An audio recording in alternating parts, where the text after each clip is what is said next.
अस्सलाम वालेकुम aspirants, welcome back. जैसे कि काफ़ी लोगों को पता है, बाकियों को मैं बता देती हूँ, रिपीट कर देती हूँ कि हम एम्पैथी सीएसएस एम्पैथी की प्रिपरेशन कर रहे हैं। और उसमें हमने इंग्लिश का पोर्शन भी कवर कर लिया है, ऑलमोस्ट हमने उर्दू का पोर्शन भी कवर कर लिया है, इस्लामियात का भी कर लिया है, और अब हमने स्टार्ट किया हुआ है जनरल एबिलिटी। और जनरल एबिलिटी का आज थर्ड लेक्चर है। जनरल एबिलिटी सबसे बड़ा पोर्शन है, 60 मार्क्स। और इसमें जो चीज़ें हैं वो बेसिक अरिथमेटिक है, बेसिक अलजब्रा है, बेसिक जियोमेट्री है, logical problem solving and analytical reasoning है, और मेंटल एबिलिटीज़ है। इसमें बेसिक अरिथमेटिक हम कर चुके हैं, बेसिक अलजब्रा कर चुके हैं। ये एक एक लेक्चर में हमने कंप्लीट सारे पॉइंट्स उनके कवर कर लिए थे। आज जो हमने चीज़ कवर करनी है वो है बेसिक जियोमेट्री, और बाकी इस सीरीज़ के रह गए 2 लेक्चर्स। पहले वाले लेक्चर्स और बाकी सारे पोर्शंस जो हमने कवर किए हैं उन सब का लिंक आपको डिस्क्रिप्शन बॉक्स में मिल जाएगा। So without wasting any time, let's dive into it. Basic geometry, इसमें जो चीज़ें हमने करनी है सबसे पहले तो वो देख लें आप लोग। हमने एंगल्स करने हैं, ट्रायंगल करना है, क्वाड्रिलेटरल करना है, सर्कल करना है, एरिया एंड पैरामीटर्स करने हैं, सरफेस एरिया और वॉल्यूम्स करने हैं। ये चीज़ें हैं जो हमने कवर करनी है। सो वन बाय वन सारी चीज़ों को देखते हैं। सबसे पहले बात आ गई जी एंगल्स की।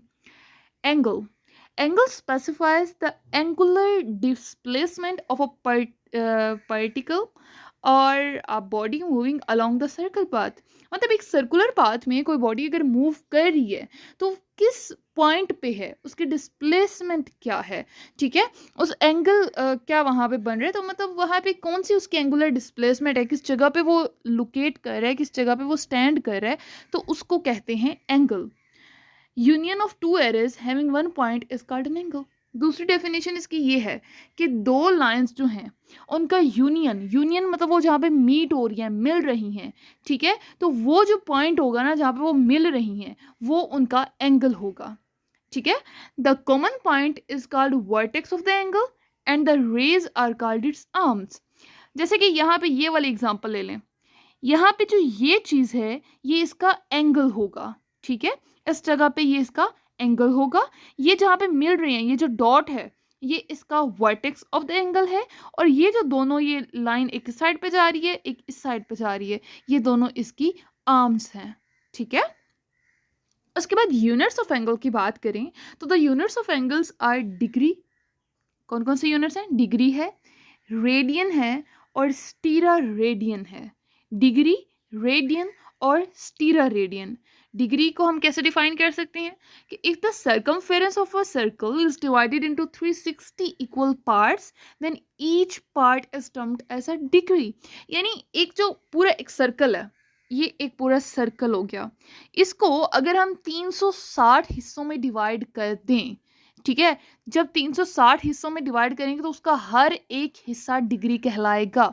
जैसे 1 degree, 2 degree, 3 degree, 180 degree, 90 degree, 270 degree, 360 degree, ठीक है। तो वो सारे जो हर एक जो पार्ट है वो हर एक जो है वो डिग्री को इंडिकेट करेगा, ठीक है। उसके बाद टाइप्स ऑफ एंगल्स की बात करें तो सबसे पहले होता है ज़ीरो एंगल। ज़ीरो एंगल होता है वो वाला एंगल जिसकी डिग्री ज़ीरो हो, ठीक है। जिसकी डिग्री ज़ीरो होगी वो होगा ज़ीरो एंगल। उसके बाद एक्यूट एंगल कौन सा होता है? An angle that is more than zero degree but less than 90 degree. अब देखें, ये एक तरह से ये जी सर्कल है, ठीक है। अब यहाँ पे दरमियान में जो एक प्लस का साइन बनाया है इसको देखें। यहाँ पे अगर ये इसी लाइन पे होगा तो ये होगा जी 0 डिग्री, ठीक है। और अगर ये 0 से ज़्यादा हो लेकिन 90 से कम हो, यानी अगर सर्कल इस साइड पे रोटेट कर रहा है इस तरह से, तो ये वाला जो पोर्शन है ये 0 से 90 के दरमियान है, क्योंकि यहाँ पे 0 डिग्री होगा, यहाँ पे 90 डिग्री होगा, ठीक है, यहाँ पे 180 डिग्री होगा, यहाँ पे 270 डिग्री होगा, और जब वापस आएंगे तो ये 0 की जगह पे 360 डिग्रीज भी कंप्लीट हो जाएगा। तो ये 0 से 90 के दरमियान में जो है वो है एक्यूट एंगल, ठीक है। उसके बाद राइट एंगल कौन सा है? An angle date is 90 degree exactly. यानी जो यहाँ से मैं यहाँ पे, सॉरी फॉर दैट, मैं अगेन बना देती हूँ। और आपको मैं ये बताती हूँ पॉइंटर चेंज करके। देखें ये जो एग्जैक्ट है ना, ये एंगल, ये जो 90 डिग्री एग्जैक्ट है, इसको राइट एंगल कहेंगे, ठीक है। उसके बाद ऑब्ट्यूज एंगल क्या होता है? An angle that is greater than 90 degree but less than 180। मैंने क्या बताया था कि यहाँ पे 0 है, यहाँ पे 90 है, यहाँ पे 180 है और यहाँ पे 270 है, ठीक है। तो यहाँ पे ये 90, इस पॉइंट पे 90 और 180 के दरमियान, यानी 180 से तो कम होगा, 90 से ज़्यादा होगा, ऐसे एंगल को हम कहेंगे ऑब्ट्यूज एंगल। अब स्ट्रेट एंगल कौन सा होता है? An angle date is 180 degrees exactly, जो एग्जैक्ट 180 डिग्री होगा, ये देखो इस तरह, इसको कहेंगे जी, ये कौन सा है हमारे पास एंगल? ये है स्ट्रेट एंगल। उसके बाद आ गया reflex angle, an angle that is greater than 180 degree but less than 360 degree, ठीक है। जो 180 से बड़ा हो और 360 से कम हो, यानी यहाँ पे कहीं लाई कर रहा है, तो उस एंगल को हम कहेंगे कौन सा एंगल? Reflex angle. और जो लास्ट एंगल है, इट्स कंप्लीट एंगल। अब complete angle, an angle that is exactly 360 degrees, यहाँ पे होता है ना 360 डिग्रीज, जो एग्जैक्ट 360 डिग्रीज होगा वो होगा कंप्लीट एंगल, ठीक है। यानी पूरा अगर वो बन रहा है तो कंप्लीट एंगल है। फाइन, ये टाइप्स ऑफ एंगल्स हैं, एमसीक्यूज के हिसाब से बहुत इंपॉर्टेंट है। इनमें से कोई भी आपको एमसीक्यूज आ सकते हैं, तो बल्कि ये ज्योमेट्री का जो पूरा पोर्शन है, इसको एमसीक्यूज के हिसाब से हमने प्रिपेयर करना है। और हर एक एक चीज़ एमसीक्यू के हिसाब से प्रिपेयर करने का मतलब ये होता है कि हर एक सिंगल पॉइंट, एक छोटे से छोटा पॉइंट भी आपको याद रखना है, क्योंकि वो भी इक्वली इंपॉर्टेंट होता है एमसीक्यूज के लिए, ठीक है। ये हो गया। अब बात करते हैं पेयर्स ऑफ एंगल्स की। कुछ वेल नोन पेयर्स हैं एंगल्स के। पेयर्स कहते हैं ना जोड़े को, दो इकट्ठे जो हैं अगर जहाँ पे आएंगे उनकी बात की जा रही है, तो उनके कुछ वेल नोन पेयर्स हैं, उनकी बात कर लेते हैं। कंप्लीमेंट्री एंगल की सबसे पहले बात करते हैं। Two angles are complementary angle if their degree measurement add up to 90 degree. यानी दो एंगल, दो अलग अलग एंगल्स हैं, उनको ऐड करने से, उन दोनों का जो भी वैल्यू है, जो भी नंबर है, डजेंट मैटर, लेकिन दोनों को ऐड करने से जब 90 डिग्री बन जाए, यानी जो राइट एंगल बन जाए, दोनों को ऐड करने से, तो हम उन दोनों को कहेंगे कि ये कंप्लीमेंट्री एंगल्स हैं। जैसे जी यहाँ पे देखें जी, ये 31 डिग्री का है, ये है 59 डिग्री का, दोनों को ऐड करके क्या बन गया? 90 डिग्री का। इसी तरह अगर यहाँ पे 32 डिग्री होता और यहाँ पे 58 डिग्री होता तब भी 90 बनता, ठीक है। यहाँ पे 20 डिग्री होता, यहाँ पे 70 डिग्री होता तब भी 90 बनता। तो इट डजेंट मैटर दोनों की इंडिविजुअल वैल्यू क्या है, दोनों को ऐड करने से अगर 90 बन रहा है तो वो दोनों हैं कंप्लीमेंट्री एंगल्स। फाइन, नेक्स्ट देखते हैं, ये है जी सप्लीमेंट्री एंगल्स। अब supplementary angles and other special pair of angle is called supplementary angles, ठीक है। One angle is said to be the supplement of the other if, condition क्या है? Sum of their degree measurement is 180। यहाँ पे इनकी जो degree measurement है उसका जो सम है वो 180 होना चाहिए। दोनों का, जैसे पीछे हमने कहा कि 90 डिग्रीज होना चाहिए, ठीक है, दोनों का सम, यहाँ पे दोनों का सम हमारे पास 180 डिग्री होना चाहिए। जैसे यहाँ पे देखें जी 104 डिग्री है और यहाँ पे 76 डिग्रीज है, दोनों को ऐड करके बन गया जी 180 डिग्री। यहाँ पे 102 होता और यहाँ पे 74 होता, 78 होता, तो यहाँ पे टोटल 180 डिग्री बन जाना था ना। तो it doesn't matter individual value क्या है, दोनों को ऐड करने से 180 डिग्रीज आएगा, तो वो होगा सप्लीमेंट्री एंगल। Complementary, supplementary. अब थर्ड इसमें जो है वो है वर्टिकल एंगल्स। और वर्टिकल एंगल्स कौन से हैं? Vertical angles are the angles opposite of each other, जो दोनों एक दूसरे के ऑपोजिट हो। ऑपोजिट कहते हैं उल्ट को, मुखालिफ को, ठीक है। At the intersection of two lines, intersection यानी जो जहाँ पे दो लाइनें मिल रही हैं, वो मिलने का जो पॉइंट है उसको इंटरसेक्शन कहते हैं। अब वो जो इंटरसेक्शन में एक दूसरे से ऑपोजिट हो उनको वर्टिकल एंगल्स कहते हैं।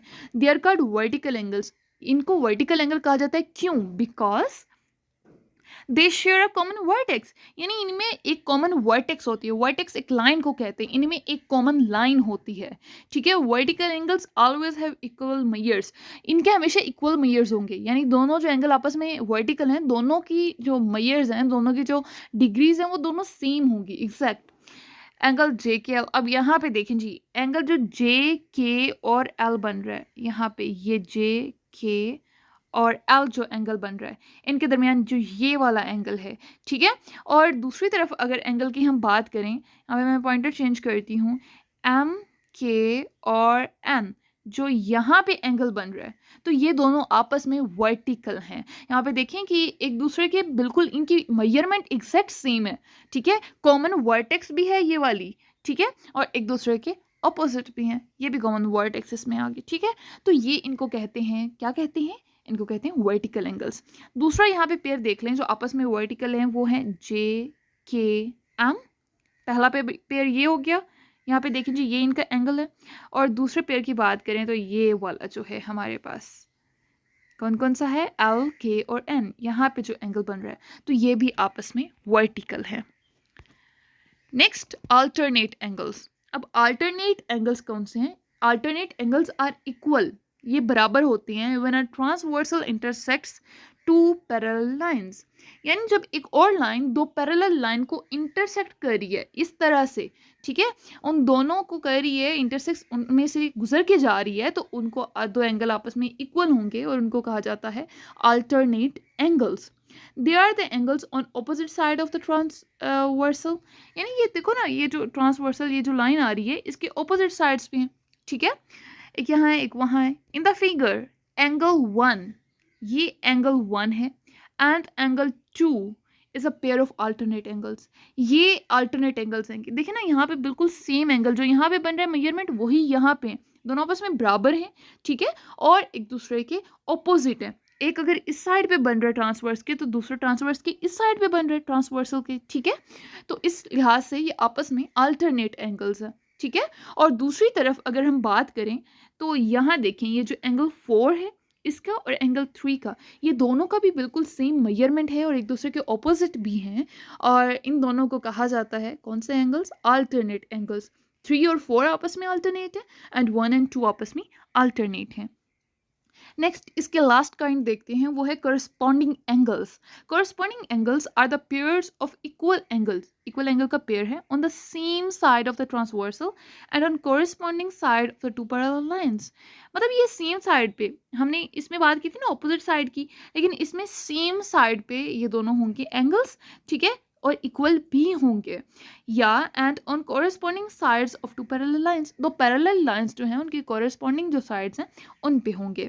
In the figure, the angles labeled as angle 1 and the angle 2 is a pair of corresponding angles. मैं आपको ये बताती हूँ, ये देखें जी, ये और ये एक ही साइड पे हैं, ठीक है, कोरिस्पॉन्डिंग लाइंस पे हैं, ठीक है, और जो है इक्वल भी हैं। तो ये एंगल 1 और एंगल 2 आपस में कौन से एंगल्स हैं हमारे पास, कौन सी बात कर रहे थे हम, कोरिस्पॉन्डिंग एंगल्स की, ठीक है। इसी तरह जो एंगल 3 और एंगल 4 है, जो ये वाला एंगल है और ये वाला एंगल है, ये भी आपस में कोरिस्पॉन्डिंग एंगल्स है, ठीक है। तो ये हमारे पास हमने बात कर ली एंगल्स की। नेक्स्ट बात करते हैं ट्राई एंगल की। ट्राई एंगल किसे कहते हैं, try angle is a closed figure with 3 sides. एक क्लोज्ड, एक बंद फिगर होता है, साइड कितनी होती हैं, 3। ट्राई एंगल, ट्राई 3 को कहते हैं ना, एंगल जिसमें 3 साइड्स होंगी उसको हम कहेंगे ट्राई एंगल। अब इसकी भी डिफरेंट टाइप्स होती है, डिफरेंट तरह के ट्राई एंगल्स होते हैं। अब वो टाइप्स देख लेते हैं, बहुत इंपॉर्टेंट है एमसीक्यूज के हवाले से। सबसे पहले जो टाइप है, बेस्ड ऑन साइड्स हैं ये टाइप्स, ठीक है, ये याद रखिएगा कि बेस्ड ऑन साइड, साइड के हिसाब से कि किस तरह से उनकी साइड्स हैं। साइड तो 3 होंगी लेकिन वो किस तरह से हैं ये डिपेंड करता है, और इसकी बेसिस पे ही उसकी डिफरेंट टाइप्स हैं। सबसे पहले टाइप है स्केलन। स्केलन ये उस टाइप को कहते हैं, ये उस ट्रायंगल को कहती हैं जिसमें तीनों साइड्स, जो तीनों उसकी साइड्स हैं, length of all sides are different, तीनों साइड की जो लेंथ है, जो लंबाई है, वो मुख्तलिफ होगी, उसको हम कहेंगे स्केलन। दूसरी आ गई आइसोसेल्स। आइसोसेल्स ऐसे ट्रायंगल को कहते हैं जिसमें दो साइड जो हैं वो इक्वल होंगी और तीसरी साइड उनके इक्वल नहीं होगी, वो कुछ भी हो सकती है, तो ऐसे को कहते हैं आइसोसेल्स। थर्ड हमारे पास आ गया इक्विलेटरल। इक्विलेटरल, इक्विलेटरल कहते हैं जहाँ पे सारी साइड्स जो हैं वो बिल्कुल इक्वल हों, ठीक है, सारी साइड्स जब इक्वल होंगी तो कौन सा होगा, इक्विलेटरल। नेक्स्ट है जी एक्यूट। एक्यूट एंगल ऐसे एक्यूट ट्रायंगल ऐसे ट्रायंगल को कहते हैं जिसमें हर एंगल जो उसका होगा वो 90 डिग्री का होगा, या उससे बड़ा जो है छोटा होगा। ठीक है, 90 डिग्री से बड़ा नहीं हो सकता, 90 डिग्री से छोटा ही उसमें हर एंगल होगा। दूसरा आ गया जी right angle. Right angle triangle जो हमारे पास होता है, ये जो ऊपर वाली मैं आपको ये बता दूं थोड़ा कि जो ऊपर वाली तीनों टाइप्स थी ये बेस्ड ऑन साइड्स था। अब जो नीचे वाली तीनों टाइप्स हैं ये हम बेस्ड ऑन एंगल्स कर रहे हैं। ठीक है, तो अगर आपको ऐसे भी कोई एमसीक्यूज आता है कि बेस्ड ऑन साइड्स कितनी टाइप है, तो हमने वहाँ पे भी 3 बताने हैं, बेस्ड ऑन एंगल्स भी 3 टाइप्स ही हैं। ठीक है, अब राइट एंगल की बात कर रहे हैं, तो राइट एंगल में हमारे पास क्या होता है कि उसमें कम से कम एक जो एंगल होगा वो 90 डिग्री का होगा। एक एंगल 90 डिग्री का होगा तो उसको कहेंगे राइट एंगल। अब आगे जी ऑब्ट्यूज एंगल, ऑब्ट्यूज ट्रायंगल की बात करते हैं, तो इसमें एक एंगल जो होगा वो 90 डिग्री से बड़ा होगा, बाकी डजेंट मैटर जितने भी हो रहे हैं, एक 90 डिग्री से बड़ा होगा, तो इसको कहते हैं ऑब्ट्यूज एंगल। ठीक है, ये टाइप्स हो गई ट्रायंगल की। अब बात करते हैं sum of angles of a triangle. तो sum of angle of a triangle हमेशा 180 डिग्री होता है। The sum of angle of a triangle is 180 degrees, हमेशा 180 डिग्री ही होगा। अब देखें जी, ये अगर ट्रायंगल है तो इसमें जो ये वाली लाइन है ये इसकी हाइपोटेनस है, ये परपेंडिकुलर है और ये इसकी बेस है। ठीक है, अगेन एमसीक्यूज के हिसाब से बहुत important. A triangle with an angle of 90 degrees called right angle triangle, ये तो हमें पता ही है। और ये जो हमारे सामने बनी हुई है ये भी राइट एंगल ट्राइंगल है, इसमें ये जो है ये 90 डिग्री का है। ठीक है, इसमें जो ट्रिग्नोमेट्रिक जो रेशियोज कुछ इंपॉर्टेंट हैं, ये जो आपने याद करनी है, ऐसा फार्मूलाज देख लिए हैं जैसे भी कि साइन थीटा किसके इक्वल है, इसमें कॉस थीटा किसके इक्वल है, टेन थीटा किसके इक्वल है। ठीक है, तो ये हमें पता होने चाहिए, लाजमी पता होने चाहिए। तो साइन थीटा इक्वल है परपेंडिकुलर ओवर हाइपोटेनस, यानी यहाँ पे ये वाली जो लाइन है इसको डिवाइड करना है इस वाली लाइन से, तो हमारे पास साइन थीटा आएगा। कॉस थीटा की बात करें तो ये जो बेस है इसको डिवाइड करना है हाइपोटेनस से, तो हमारे पास कॉस थीटा आएगा। और यहाँ पे देखें जी टेन थीटा की बात करें तो टेन थीटा में हमने ये जो परपेंडिकुलर है इसको डिवाइड करना होता है बेस से, तो हमारे पास टेन थीटा आ जाता है, यहाँ पे देख लें आप। ठीक है, ये हमारे पास हो गया इसके जो हमने याद करने हैं। उसके बाद इसका पैथागोरियन थ्योरम की भी बात करें, it states that square of hypotenuse of a right angle triangle, जो एक राइट एंगल ट्रायंगल का जो हाइपोटेनस का स्क्वायर है इज इक्वल टू, वो बराबर है सम ऑफ, जमा के, किसकी जमा के, square of two other sides, तो बाकी दोनों साइड्स हैं। अब हाइपोटेनस गया तो बाकी दो साइड्स कौन सी बची, बेस और परपेंडिकुलर, तो hypotenuse square is equal to base square plus perpendicular square, H square is equal to B square plus P square. ये पैथागोरियन थ्योरम बहुत इंपॉर्टेंट है, मुख्तलिफ जगह पे क्वेश्चन भी आते हैं इसके और यूज भी होते हैं, तो ये लाजमी आपको याद होना चाहिए। थर्ड इसमें हम टॉपिक अब देखते हैं वो है क्वाड्रिलेटरल। क्वाड्रिलेटरल किसे कहते हैं, अ four sided closed figure is called a quadrilateral. Quad जो है ना वर्ड, ये यूज अक्सर फोर के लिए ही होता है। ठीक है, हमने अब पीछे ट्रायंगल की बात कर ली, अब बात करते हैं क्वाड्रिलेटरल, चार साइड्स जिसमें होंगी, बंद होगा, क्लोज्ड फिगर, ये भी बंद फिगर ही है ट्रायंगल की तरह, लेकिन साइड इसमें कितनी होंगी, चार होंगी। ठीक है, पहली बात फोर साइडेड मतलब चार एजेस होंगे, फोर वर्टिसेस, चार ही इसके कॉर्नर होंगे, और जो इंटीरियर उनका जो एंगल है ना वो 360 डिग्री होगा। जैसे ट्रायंगल में हमने 180 डिग्रीज किया तो इसका 360 डिग्री होना ही चाहिए सबको जमा करके। तो देखिए जैसे यहाँ पे एक 68 है, एक 118 है, एक 94 है, एक 80 है, जमा करने से क्या आया 360 डिग्रीज। इसी तरह यहाँ पे 90 90 के हमारे पास चार हैं और जमा करने से क्या आया 360 डिग्रीज। फाइन, इसके टाइप्स देखते हैं। There are special types of quadrilateral which are provided in figure below. सबसे पहला है पैरालेलोग्राम। क्या है, parallelogram. Opposite sides are equivalent parallel, equal and parallel। इसकी जो opposite sides होते हैं वो एक तो बिल्कुल बराबर होती हैं, दूसरी एक दूसरे के पैरेलल होती हैं, यानी मुखालिफ सिमत में होती हैं। ठीक है, और यहाँ पे इसमें जो opposite angles होते हैं वो equal होते हैं। अब देखिए यहाँ पे जो ये वाला एंगल है इसके ऑपोजिट ये है, ये इक्वल है। इसका ये वाला एंगल और ये वाला एंगल आपस में ऑपोजिट है, ये भी इक्वल है। उसके बाद बात करते हैं रेक्टेंगल की। रेक्टेंगल, इसमें भी ऑपोजिट साइड्स जो होती हैं वो इक्वल होती हैं और पैरेलल होती हैं। ठीक है, और रेक्टेंगल में हमारे पास दूसरी कंडीशन ये होती है कि जितने भी एंगल्स होते हैं वो राइट एंगल्स होते हैं। राइट एंगल्स मीन्स 90 डिग्रीज के। यहाँ पे ये देखें, ये भी राइट एंगल है, ये भी राइट एंगल है, ये भी और ये भी, मतलब सारे 90 डिग्रीज के हैं ना। तो ये हमारे पास क्या आ गया, रेक्टेंगल। उसके बाद बात करते हैं जी, फोर साइडेड स्क्वायर भी होता है। इसमें भी ऑपोजिट साइड्स पैरेलल होती हैं, ठीक है। ये तो मतलब ऑलमोस्ट सब में ही हो रहा होता है ना, क्वाड्रिलेटरल में। दूसरी बात यहाँ पे आ गई कि ऑल साइड्स आर इक्वल, मतलब चारों साइड एक दूसरे के बराबर होती हैं, चारों साइड इक्वल होंगी, ठीक है। और सारे जो एंगल्स हैं वो भी 90 डिग्री के होंगे, ठीक है। ये एंगल भी 90 डिग्री के और चारों साइड भी बराबर होंगी। उसके बाद आ गया हमारे पास रोम्बस। क्या है ये, रोम्बस। रोम्बस में भी ऑपोजिट साइड्स इक्वल होती हैं और सारी साइड्स भी आपस में इक्वल होती हैं, ठीक है। ये चीज़ भी स्क्वायर जैसी हो गई। उसके बाद ऑपोजिट एंगल्स भी इसमें इक्वल होते हैं, ठीक है। और इसमें जो diagonal bisect each other at right angles, इसमें जो एंगल्स होते हैं वो भी 90 डिग्रीज के होते हैं डायगनल्स में, लेकिन इसमें बस ये चेंज होता है कि ये इस फॉर्म में होता है, जैसे डायमंड की कह सकते हैं, या इस फॉर्म में, ये काइट की फॉर्म में, इस शेप में होता है, और स्क्वायर की ये फॉर्म होती है, ठीक है। तो ये हो गया रोम्बस। उसके बाद है हमारे पास trapezoid. Trapezoid, one pair of opposite side is parallel. जो ऑपोजिट साइड्स का एक पेयर है वो पैरेलल होता है, बाकी ये इस तरह से चेंज होते हैं एंगल्स, ठीक है। देख लें जैसी शेप बनी हुई है।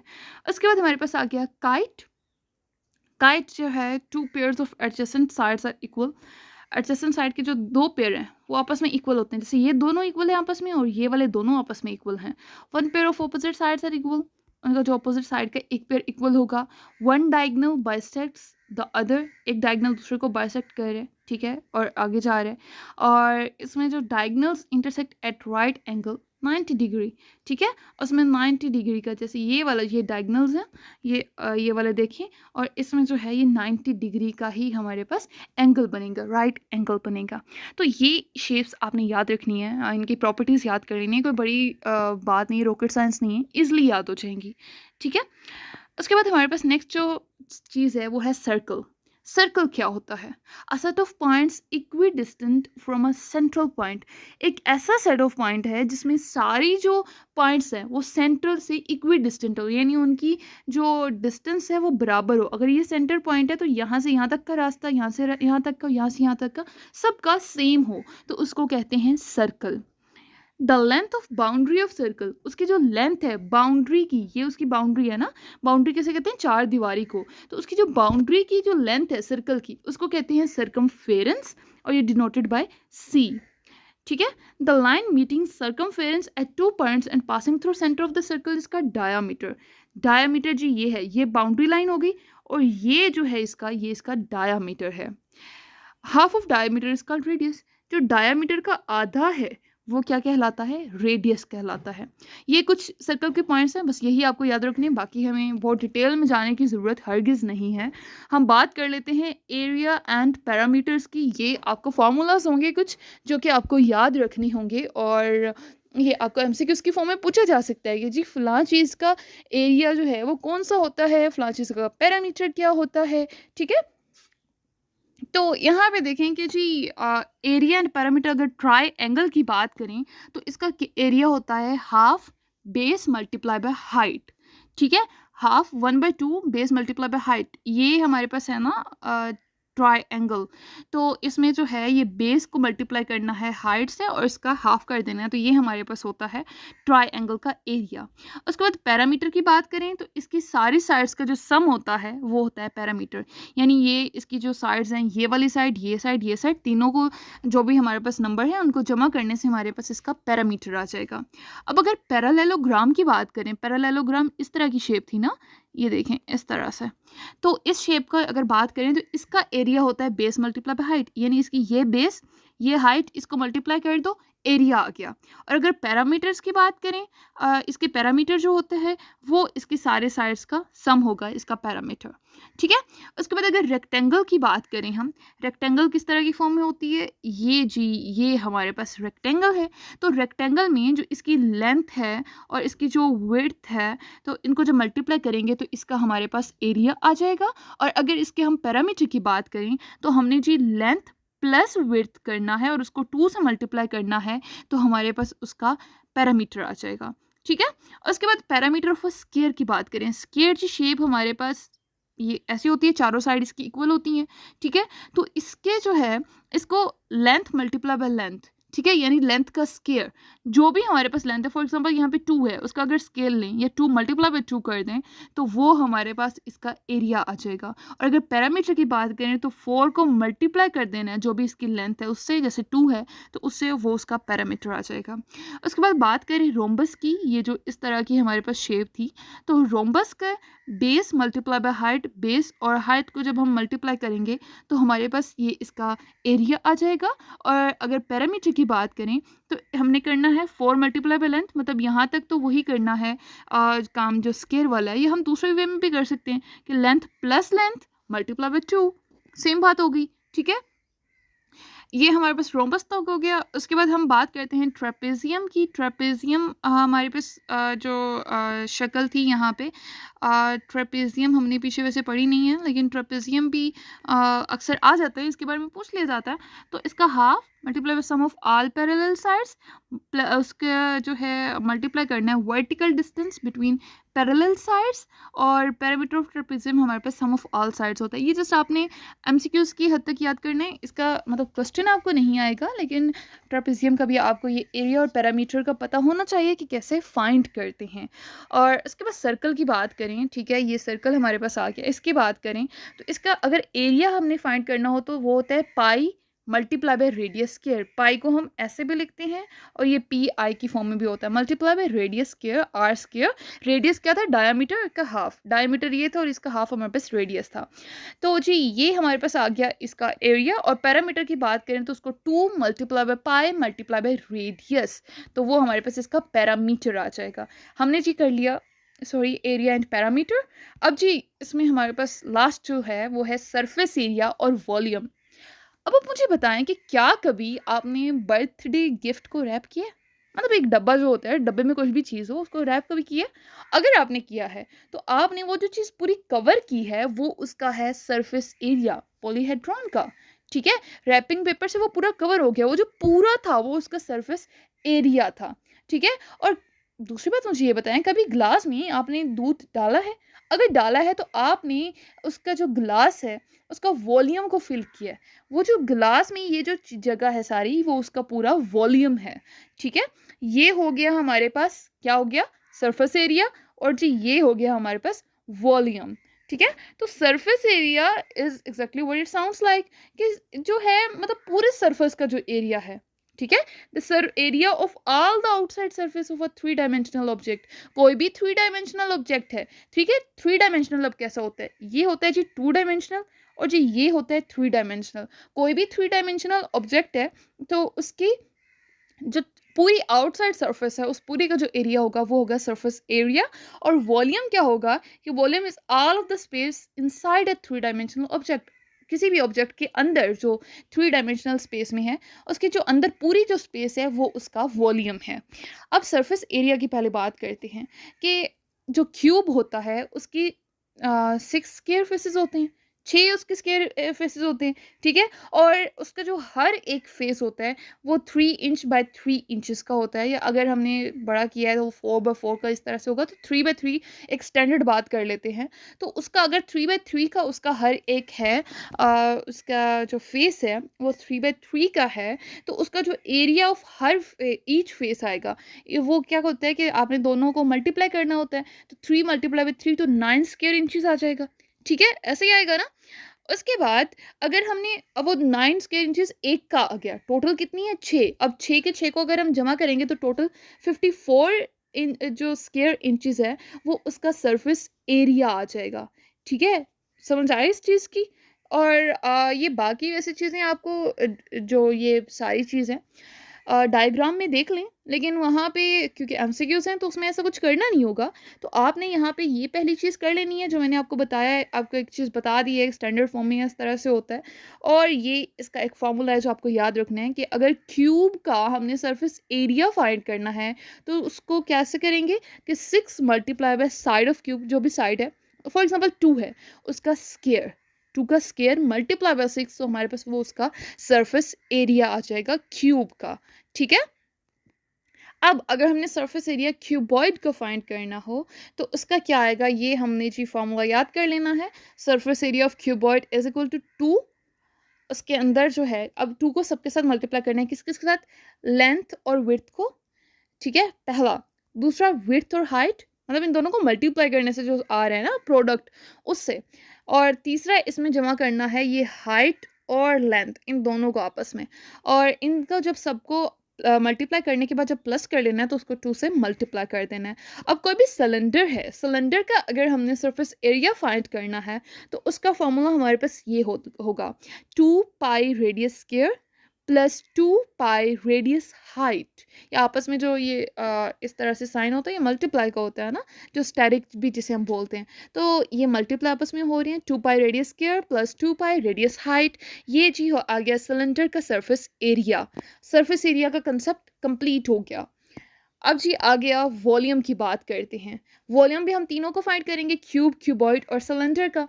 अब क्यूब की अगर वॉल्यूम की बात करें तो वो हम फाइंड कैसे कर सकते हैं कि तीनों साइड जो है, मतलब अगर मल्टीप्लाई आपस में कर दें या साइड का क्यूब ले लें। एक साइड फॉर एग्जांपल 3 है तो 3 का क्यूब ले लें तो वो उसका वॉल्यूम आ जाएगा। अगर क्यूबॉइड का फाइंड करना है तो उसमें लेंथ, विड्थ और हाइट को प्लस कर देना है तो हमारे पास उसका वॉल्यूम आ जाएगा। क्या करना है, लेंथ, विड्थ और हाइट को प्लस कर देना है। और अगर सिलेंडर की बात करें तो इसमें पाई को मल्टीप्लाई पहले करना है रेडियस स्क्वायर से, उसको मल्टीप्लाई करना है हाइट से, तो हमारे पास सिलेंडर का भी वॉल्यूम आ जाएगा। एंड दैट्स इट, ज्योमेट्री का पोर्शन हमारा कंप्लीट हो गया। आई होप कि आपको चीज़ें समझ आ गई होंगी, नहीं आई तो कमेंट बॉक्स में पूछ सकते हैं। Thank you.